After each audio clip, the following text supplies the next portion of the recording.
Hello everyone, आज हम लोग स्टार्ट करने जा रहे हैं फ्लूइड मैकेनिक्स लेक्चर 5। ये सीरीज़ में अभी तक प्रॉपर्टीज़ ऑफ फ्लूइड के बारे में डिस्कस किया गया है और हम लोग आगे के प्रॉपर्टीज़ के बारे में डिस्कस करेंगे। ठीक है, सो चलिए स्टार्ट करते हैं।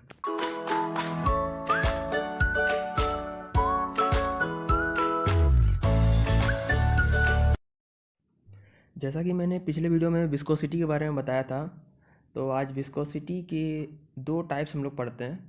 जो पहला जो विस्कोसिटी पढ़ा था वो डायनेमिक था और आज हम लोग पढ़ेंगे काइनेमेटिक विस्कोसिटी।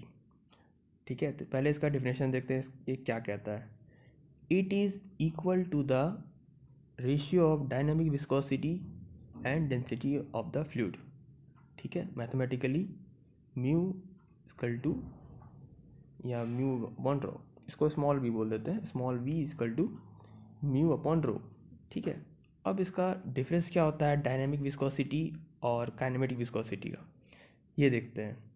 काइनेमेटिक विस्कोसिटी और डायनेमिक विस्कोसिटी में एक बेसिक सा अंतर है कि अगर आप दो फ्लूइड को लेते हैं तो उन दोनों का डायनेमिक विस्कोसिटी सेम हो सकता है, लेकिन काइनेमेटिक विस्कोसिटी सेम नहीं हो सकता है। मैंने क्या कहा कि अगर आप दो फ्लूइड लेते हैं, दो डिफरेंट फ्लूइड, ठीक है, तो दोनों का डायनेमिक विस्कोसिटी सेम हो सकता है, लेकिन काइनेमेटिक विस्कोसिटी सेम नहीं हो सकता है। ठीक है, हालांकि दोनों ही विस्कोसिटी क्या है, internal resistance to flow.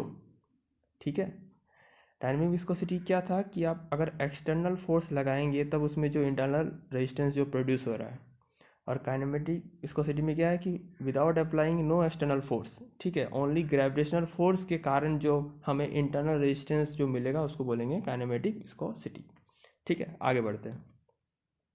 CGS इसका यूनिट हो गया स्टोक। ठीक है, सीजीएस में लिखेंगे 1 centimetre square equal to 1 stoke. ठीक है, जैसे इसका ऐसा यूनिट था मीटर स्क्वायर सेकेंड, स्टोक के टर्म में लिखेंगे 1 stoke equal to 10⁻⁻⁴ metre square second. ठीक है, और यहाँ मैंने स्टेटमेंट लिख दिया है कि अगर आपको समझना है दोनों के डिफरेंस के बारे में, डायनेमिक विस्कोसिटी और काइनेमेटिक विस्कोसिटी के बारे में। ठीक है, सेम क्यों नहीं होगा, क्योंकि दोनों का डेंसिटी में डिफरेंस है, इसीलिए दोनों का काइनेमेटिक विस्कोसिटी सेम नहीं होता है। ठीक है, दोनों समझ में आ गया होगा आपको। आगे बढ़ते हैं। Effect of temperature on dynamic viscosity. हम देखते हैं कि टेम्परेचर बढ़ाने पे घटाने पे क्या इफेक्ट होता है। ठीक है, तो पहले देखते हैं liquid mu of liquid decrease with increase in temperature. ठीक है, जैसे जैसे हम टेम्परेचर इंक्रीज करेंगे म्यू क्या है, डिक्रीज करेगी। ठीक है, आप ऐसे भी समझ सकते हैं कि अगर दो मॉलिक्यूल्स यहाँ प्रेजेंट है, उसमें जो दो कोहेसिव फोर्स जो लग रहा है, अगर आप टेम्परेचर इंक्रीज करते हैं तो इसका कोहेसिव जो फोर्स है वो दूर दूर चला जाएगा। ठीक है, ठीक है, मैं आप बोल सकते हैं कि मॉलिक्यूल्स जो है मोशन में आ जाएगा, जिसके कारण से इसका कोहेसिव फोर्स वीक होता जाएगा और हमें विस्कोसिटी कम मिलेगी। ठीक है, और इस रिलेशन से भी देख सकते हैं कि mu equal to mu naught upon, यहाँ टेम्परेचर डिनोमीटर में, मतलब इन्वर्सली प्रोपोर्शनल टू टेम्परेचर। ठीक है, तो ये रिलेशन तो आप बचपन से पढ़ते हुए आ रहे हैं कि इन्वर्सली प्रोपोर्शनल डायरेक्टली प्रोपोर्शनल में क्या होता है। सिमिलरली नहीं बोल सकते हैं कि गैसेस में भी ऐसा ही होता है, गैसेस में जस्ट इसका अपोजिट होता है। ठीक है, यहाँ पर अल्फा बीटा कांस्टेंट है, म्यू क्या था, डायनेमिक विस्कोसिटी है 0 डिग्री सेल्सियस। ठीक है, ये आपको न्यूमेरिकल्स में दिया हुआ रहेगा और अल्फा बीटा भी कुछ रिलेशन में दिया रहेगा। और गैसेस में क्या क्या क्या मैंने बताया कि इसका जस्ट अपोजिट होगा। ठीक है, ये डायरेक्टली प्रोपोर्शनल है। यहाँ देखिए mu is directly proportional to T, मतलब टेम्परेचर बढ़ाइएगा तो म्यू भी बढ़ेगा। ठीक है, आगे बढ़ते हैं। इसमें कुछ था नहीं, सिर्फ रिलेशन था, रिलेशन से मदद से आपको इसका जो इफेक्ट ऑफ टेम्परेचर है आपको याद रखना है। Next, compressibility. ये क्या बताता है, मान लीजिए आपके पास कोई फ्लूइड है, ये फ्लूइड है। ठीक है, अगर आपने यहाँ से एक्सटर्नल प्रेशर लगाया और ये इतना कंप्रेस हो गया, तो ये क्या बताया कि ये कंप्रेस हो गया। ठीक है, तो बताता है कि ईज ऑफ कंप्रेसर, आप कितना कंप्रेस कर सकते हैं, फ्लूइड का कंप्रेसिबिलिटी बताता है। अगर कोई फ्लूइड का मान लीजिए कंप्रेसिबिलिटी β1 है और दूसरा फ्लूइड का कंप्रेसिबिलिटी β2 है और β1 ग्रेटर देन β2 है, तो हम लोग ये कंक्लूजन कर निकाल सकते हैं कि जो β1 का जो फ्लूइड है वो ईजिली कंप्रेस होगा। ठीक है, कम प्रेशर में ही, ठीक है, वो कंप्रेस हो जाएगा और इसको थोड़ा ज़्यादा प्रेशर लगाना पड़ेगा उतना कंप्रेस करने के लिए। ठीक है, आपको बात समझ में आ गई होगी। मैथमेटिक्स में देखते हैं वॉल्यूमेट्रिक स्ट्रेन अपर कंप्रेसिव स्ट्रेन। स्ट्रेन का मतलब क्या होता है? Change in dimension upon original dimension. तो वॉल्यूमेट्रिक स्ट्रेन में क्या हो जाएगा? Change in volume upon original volume. ठीक है, पर कंप्रेसिव स्ट्रेस, स्ट्रेस का मतलब क्या होता है भाई? प्रेशर। ठीक है, जो आपने कंप्रेसिव लगाया, pressure always decreases the volume, ये आपको पता होना चाहिए। ठीक है, मतलब कोई भी चीज़ में प्रेशर लगाते हैं वो कंप्रेस होगी तो उसका वॉल्यूम क्या होगा? डिक्रीज होगा। चलिए इसका रिलेशन देखते हैं। Beta equal to minus D V by V upon D P. यहाँ वॉल्यूम डिक्रीज हो रहा है तो माइनस साइन दे दिया। ठीक है, अगर आपको और मैथमेटिक्स में देखना है तो यहाँ देखिए डी वी अपॉन क्या होगा? Final volume minus initial volume. Initial volume ज़्यादा था, फाइनल वॉल्यूम कम हो गया। ठीक है, तो ये क्या होगा? कम माइनस ज़्यादा, तो आपको यहाँ माइनस मिलेगा। ठीक है, इसमें कुछ था नहीं। नेक्स्ट आगे बढ़ते हैं। Relation with density. अब जो ये हम लोग जो डिराइव किए हैं या फिर जो बोल सकते हैं जो फार्मूला जो दिया है कंप्रेसिबिलिटी का, हम लोग रिलेशनशिप निकालना चाहते हैं डेंसिटी के टर्म में।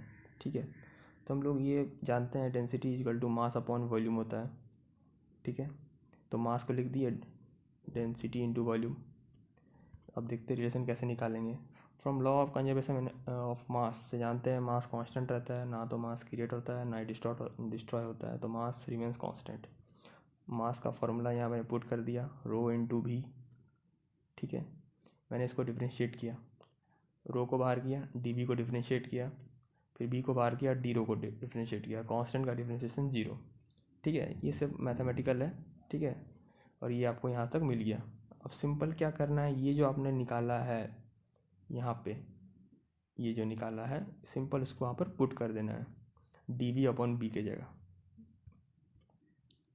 ठीक है, ये डी रो बाई रो, तो मैंने पुट कर दिया तो ये आया बीटा इक्वल टू 1/रो D rho by D P. आगे बढ़ते हैं। अगर बीटा फंक्शन रहा डेंसिटी का, ठीक है, अगर रहा क्या, मतलब बीटा तो फंक्शन है ही डेंसिटी का। अब देखते हैं यहाँ पे जो D rho by D P, इसमें हम लोग कुछ देखते हैं। अगर डेंसिटी जो है प्रेशर के साथ चेंज हो रहा है, ठीक है, तो इसको जो डिफरेंशिएट करेंगे तो ये जीरो नहीं आएगी।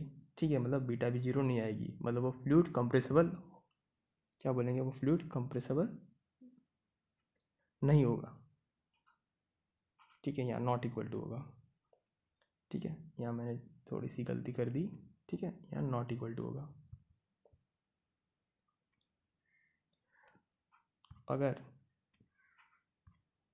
अगर रो जो है प्रेशर का फंक्शन रहा, सॉरी प्रेशर का फंक्शन नहीं रहा, मतलब प्रेशर चेंज करने पे डेंसिटी चेंज नहीं हो रही है। ठीक है, तो मतलब ये कांस्टेंट है। ठीक है, मतलब डेंसिटी को, अगर डेंसिटी कांस्टेंट है, मतलब डेंसिटी को आप किसी के मतलब प्रेशर के रिस्पेक्ट में डिफरेंशिएट कर लीजिए तो जीरो मिलेगा। ठीक है, क्योंकि प्रेशर के रिस्पेक्ट में चेंज नहीं हो रहा है, तो ये जीरो तो बीटा भी जीरो, तो मतलब ये इनकम्प्रेसिबल है। आप कितना ही प्रेशर लगा लो उसमें कोई कंप्रेसिबल नहीं आएगा। ठीक है, इतना आपको समझ में आ गया होगा। यहाँ पर आपने थोड़ा करेक्शन कर लीजिएगा आप। ठीक है, ये नॉट इक्वल टू जीरो है। ठीक है, बल्क मॉडुलस। बल्क मॉडुलस क्या था? Compressible stress upon volumetric strain. ठीक है, और ये इसका रेसिप्रोकल होता है कंप्रेसिबिलिटी का। ठीक है, तो मैंने इसका रिलेशन लिख दिया इसका इन्वर्स के टर्म में। अब आइसोथर्मल कंप्रेसिबिलिटी। थर्मोडायनेमिक में आपने आइसोथर्मल प्रोसेस पढ़ा होगा। ठीक है, आइसोथर्मल का प्रोसेस का मतलब होता है टेम्परेचर जो है कांस्टेंट रहता है। ठीक है, अब हम उसके टर्म में निकालने की कोशिश करते हैं। ठीक है, अगर आपने प्रोसेस को आइसोथर्मल रखा, आप कंप्रेसिबिलिटी या फिर कंप्रेस अप्लाई कर रहे हैं कोई मटेरियल में, तो हम कैसे उसका रिलेशन निकालेंगे वो हम लोग निकालेंगे। ठीक है, यहाँ देखिए temperature constant, P V equal to M R T. ठीक है, हम लोग ये इक्वेशन से जानते हैं, गैस इक्वेशन से। देखिए P B equal to M R T. ठीक है, तो टेम्परेचर कांस्टेंट है। ठीक है, तो एम भी कांस्टेंट है, आर भी कांस्टेंट है, तो ये भी कांस्टेंट हुआ, मतलब ये कांस्टेंट तो ये कांस्टेंट। ठीक है, P B equal to M R T लिख सकते हैं। P is equal to M by B R T. ठीक।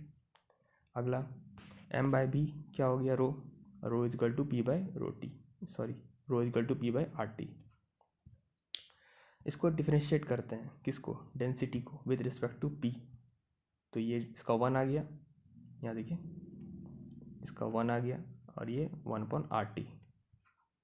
ठीक है, सिंपल डिफ्रेंशिएशन है। और मैंने जो इसका जो रिलेशन निकाला उसमें मैं पुट कर दे रहा हूँ, जो बीटा में मैंने डेंसिटी के टर्म में लाया था। कहाँ पे, इस जगह पे देखिए,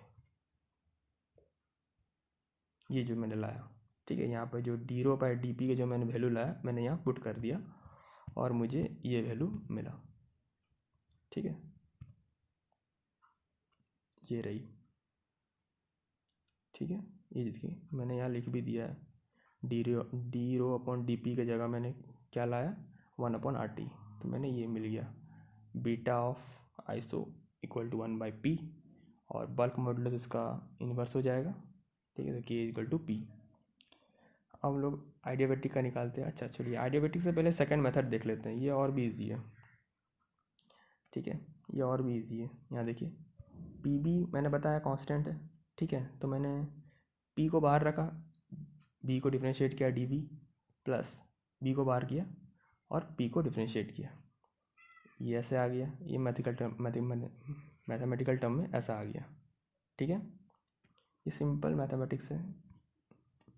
नेक्स्ट पी इक्वल टू आ गया D P upon minus D V upon V. ठीक है, ये पहला जो डिफिनेशन था, क्या था पहला definition, beta equal to minus D V upon V upon P. तो ये चीज़ आ गया। ठीक है, तो मैं क्या लिखूँगा, पी इजकल टू के आइसो। ठीक है, यहाँ पी इजकल टू 1/बीटा आइसो। ये बेसिकली क्या था, ये बल्क मॉडुलस का फॉर्मूला है। ठीक है, और इसका अगर इन्वर्स कर देंगे तो ये कॉम्प्रेसिबिलिटी आ जाएगा। नेक्स्ट ये आ गया, कोई दिक्कत नहीं होनी चाहिए। आइडियाबैटिक कॉम्प्रेसिबिलिटी, इसका भी 2 मेथड हम लोग देखेंगे। ठीक है, इसका भी रिलेशन आप जानते हैं, क्या होता है, P gamma equal to constant. Adiabatic मतलब नो हीट ट्रांसफ़र।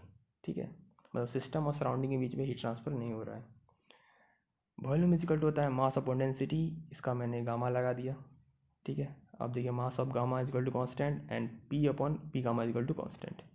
ठीक है, सेम प्रोसेस मैंने वही किया, डिफरेंशिएट किया। यहाँ पे देखिए मैंने यहाँ डिफरेंशिएट किया, यहाँ मैंने पी को पहले बाहर रखा, इसको डिफरेंशिएट किया, फिर मैंने इसको बाहर रखा, फिर इसको डिफरेंशिएट किया, और मैंने एक रिलेशन निकालने की कोशिश कर रहा हूँ, डी पी अपॉन डी रो, या फिर आप कह लीजिए D rho upon D P.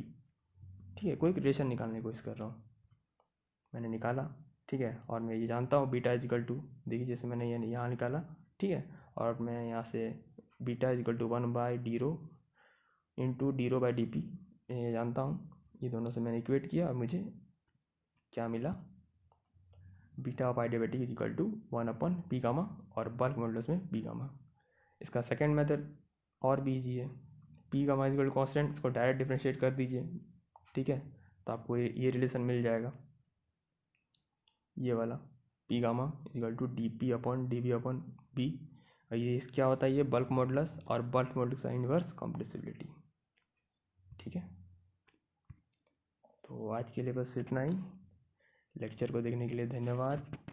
हाँ, अगर आप चैनल पर नए हैं तो सब्सक्राइब करें, वीडियो को अच्छा लगा तो लाइक करें और दोस्तों में शेयर करें। Thank you.